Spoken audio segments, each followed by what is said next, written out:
People think small towns are quiet because nothing happens there. They are quiet because the things that do happen never leave. He found the first note on a Tuesday. It was folded into the crack of his screen door when he came home from another failed job interview, yellowed paper. Careful cursive that belonged in another century. Do not walk past the Brennan property after the sun goes down, do not ask why. No signature, no one on the street when he stepped outside to look.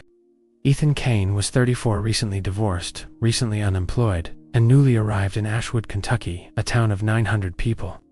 Pressed so deep into the hills that county maps treated it like an afterthought, he had chosen it because it was cheap, remote, and quiet. The real estate agent, Patricia, had smiled too widely and said the same thing every agent in towns like this says: people look out for each other here. He understood what that meant by the 7th week. Curtains moved when his car turned into the driveway. Conversations died. The second he entered the grocery store, the teenage cashier never once looked up from the register. Notes kept appearing. Park your vehicle facing north, always. Do not hang blue curtains in any window that faces the road. Avoid the intersection of Cedar and Mill on Friday mornings, between 8 and 9. When he tested the north-facing rule and left his car pointed south, he woke to a perfect vertical crack running. Corner to corner across the windshield, no rock, no surrounding damage, just surgical glass. When he whistled, while taking the trash out after dark, the entire porch light fixture was gone by morning bracket. Wiring bulb removed, as if it had never existed. He went to the only neighbor who had spoken to him. Harriet Doyle opened the door for inches and spoke in a rapid, frightened whisper. Ashwood had been founded in 1839 by a breakaway religious community. The rules, hundreds of them, governing direction, color, sound, time, and movement, had been handed down for 9 generations without a single change.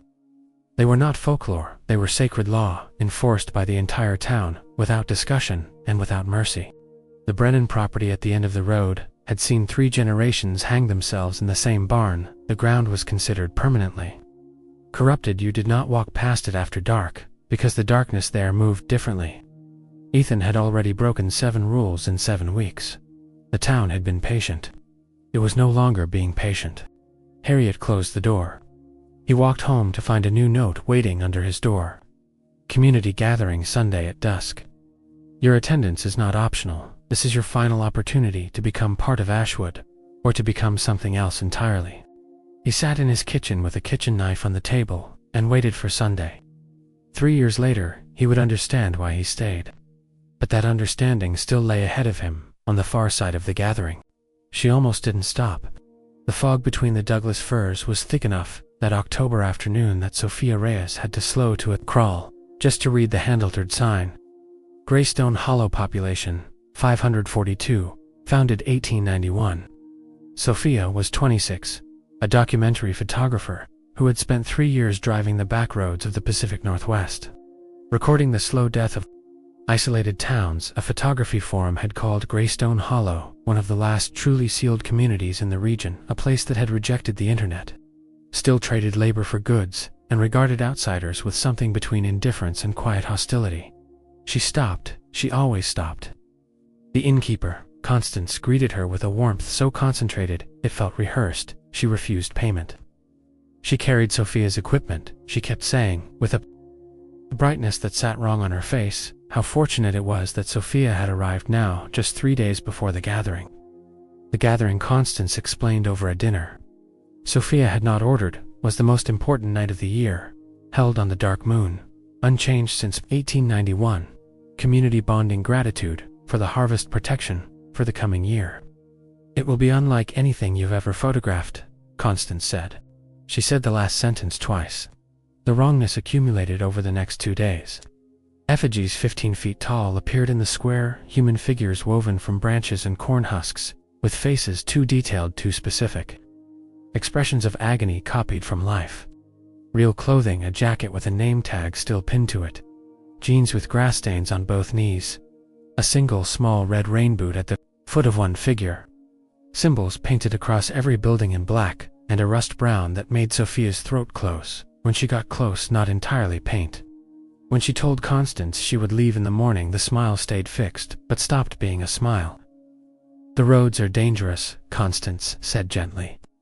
The The forest is dangerous, strangers become lost, and are not found. It will be much safer to wait until after the gathering. That night the chanting began at midnight, rhythmic, ancient, in no language Sophia recognized, accompanied by drums and the irregular clang of metal.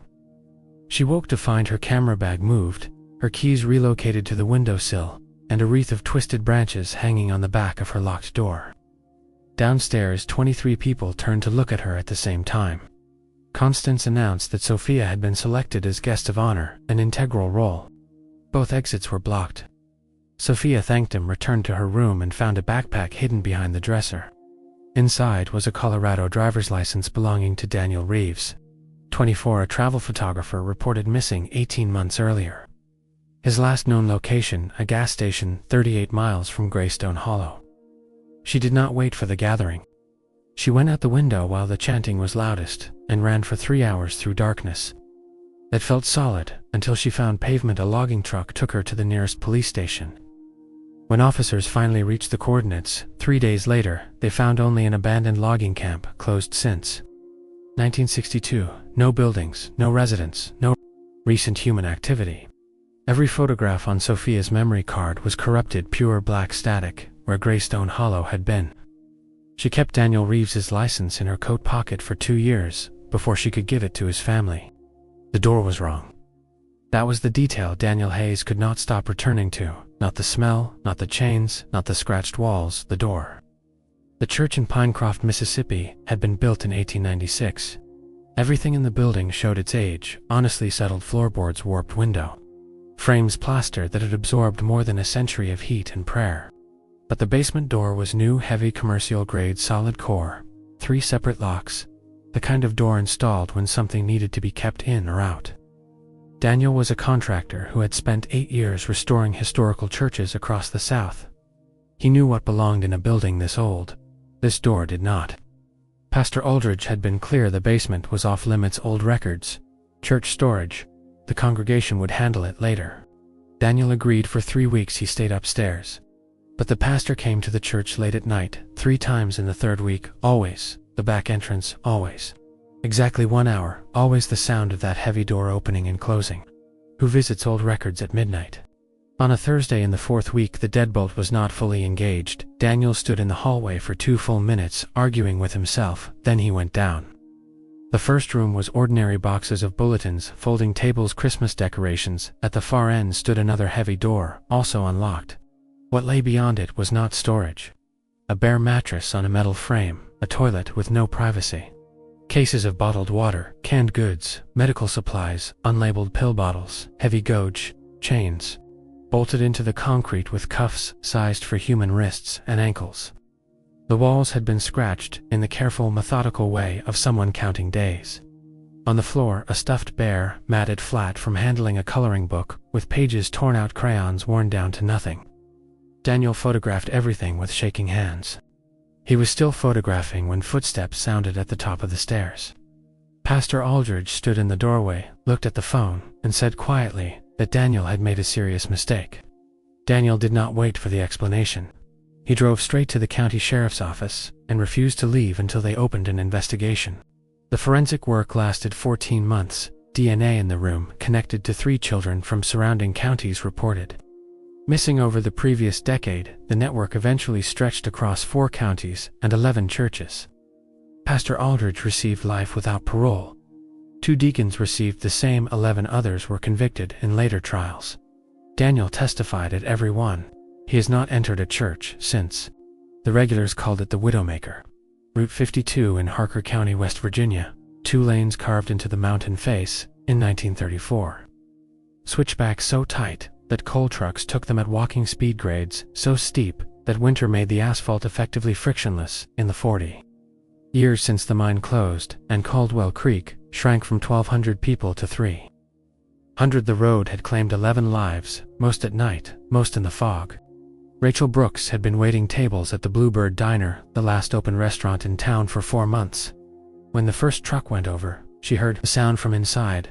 At 6:30, on a November morning, tire squeal, impact, then the particular silence that follows a large thing becoming still. She was 29. She had come from Pittsburgh because her ex did not know the town existed. Caldwell Creek was that kind of place, somewhere you ended up when you ran out of better options. The driver survived. His name was Patrick Greer. Still pinned in the cab, the first thing he said was, "Did you see the woman on the road?" There had been no woman. Rachel had been looking out the window. She had seen the truck, the curve, the departure from the asphalt, nothing else. 3 weeks later, another driver. Same curve, same account, a woman in a gray dress standing in the road, facing away. He did not survive. Rachel started asking questions. Most people went quiet. Earl Pruitt, Ation, who came in every morning for black coffee and sat for 4 hours without buying anything else, finally told her what he knew. The woman had been seen on Route 52 since 1962, always at the same curve, always facing away, always in the early fog. She was not causing the accidents, she was marking them. She appeared where something was about to go wrong and faced away because she could not bear to watch. In 50 years, every accident that had a witness had reported seeing her first, and in 50 years, not one accident that had a witness was fatal. She only appeared when there was still time to matter. Rachel drove Route 52 home that night, for the first time. At the hairpin, in the fog in her headlights, a figure in a gray dress facing away, gone before she could stop. She has not taken the road at night since. For different towns, for different kinds of closed doors, one pattern: the moment an outsider steps through the tear in the membrane, the community decides what to do with them. Ethan Kane attended the Sunday gathering in Ashwood. He sat in the back of the old church and listened while the rules were explained in the patient voices of people who had never been given a framework for disbelief. He learned why the cars faced north, why blue curtains were forbidden, why the Brennan ground was considered permanently stained. He stayed. Not because he was forced, though the first weeks had felt that way.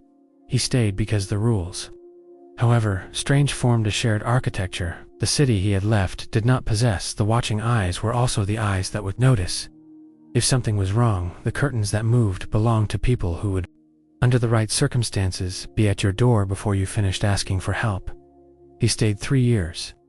One morning he packed the car, pointed it north as required, and drove out of the valley.